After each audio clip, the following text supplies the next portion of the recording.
Douglas County is home to 4 different O&C land districts. That's why this is so important, not only to counties, but to our communities, our economies, our job base.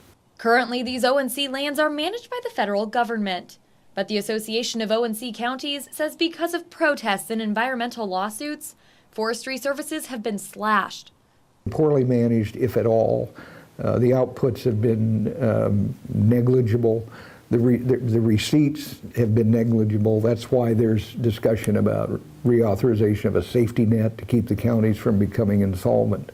That's why local counties and those in the timber industry are supporting this change in management that would increase logging on these federal lands. It would stabilize our resources to the extent it wouldn't provide sufficient resources for any counties as perhaps in the past, 30, 40 years ago. While half of these O&C lands would be used for timber production, the rest would protect some of Oregon's natural resources. It's the first legislative set-aside of old growth ever. 1 million acres of older timber would be set aside, not to be managed for timber.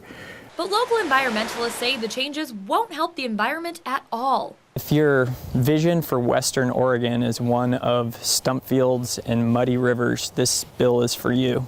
Josh Laughlin with Cascadia Wildlands says this legislation would have a negative impact on Oregon's drinking water. It really flushes a couple decades worth of conservation measures down the toilet and kicks us back into reckless forest management of the 1950s, 60s, and 70s. And although advocates for the bill say it would increase stream protection, Laughlin says it would do the exact opposite. It would radically reduce the current protection measures that stream sides currently have, but it would be a small step up from the way state and private forests are managed. But those who support the legislation say it's a win for the timber industry, local counties, and the environment. The health of the forest, declining rapidly, isn't working.